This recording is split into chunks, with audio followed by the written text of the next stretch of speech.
English Senior, unknown speed.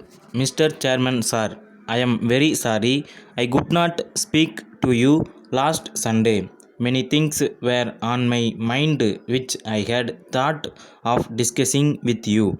But even at that very time, the government was moving towards a larger decision which touches on all these other problems about which I had wanted to speak. Let me be frank with you. The decision to devalue the rupee was not an easy one. It was taken after the most anxious and searching consideration.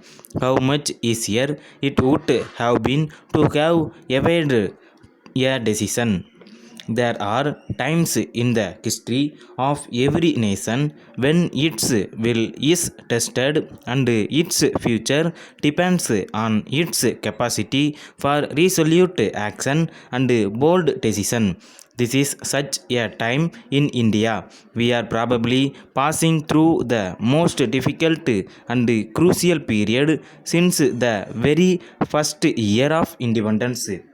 When I assumed my present office some months ago, I was not aware of the tremendous difficulties ahead, of the great effort and sacrifices which would be needed to steer through hard, lean months of scarcity and to get the economy moving forward again.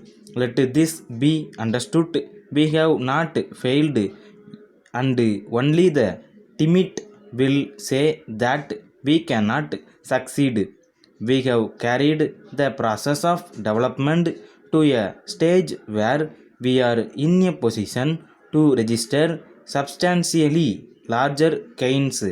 There is a dynamic potential which we must use. Devaluation, however, is not a magic cure. It does offer an intermediate corrective to some of the distortions which had crept into the economy.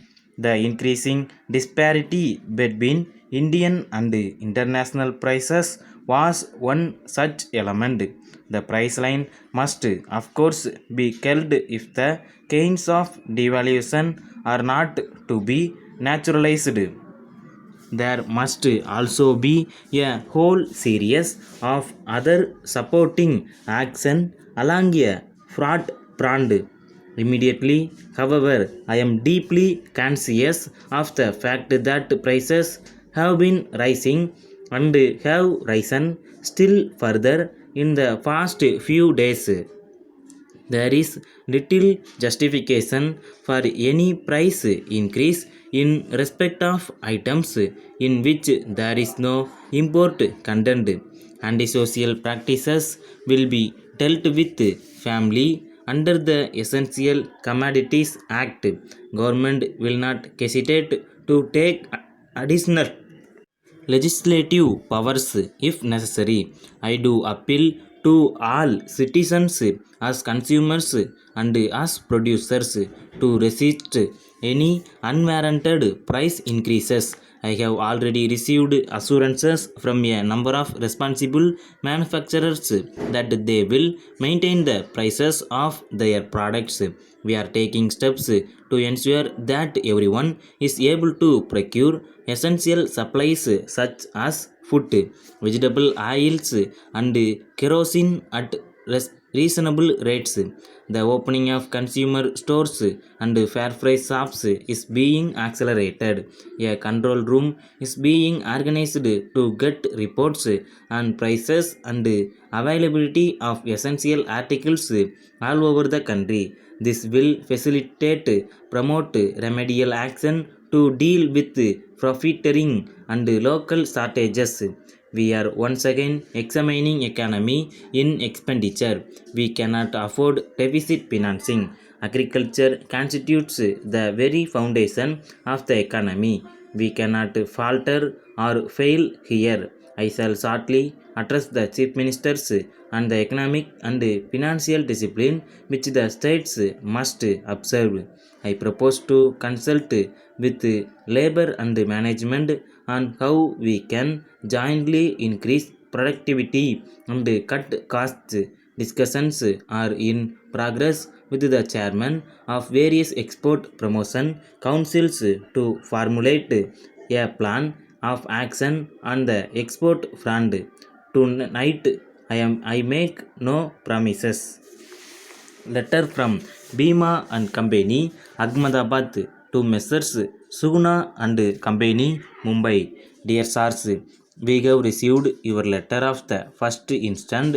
As a matter of fact, we are surprised that the party has mentioned our name as a reference. In reply to your letter, we regret to say that the party under reference is not worthy of confidence. As far as we know, they have no capital and they have no adherence to principle. In this connection, we wish to inform you that only recently they have been in difficulties.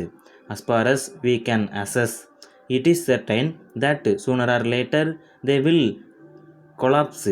So, in our opinion, it is not desirable to enter into any business transactions with them at present.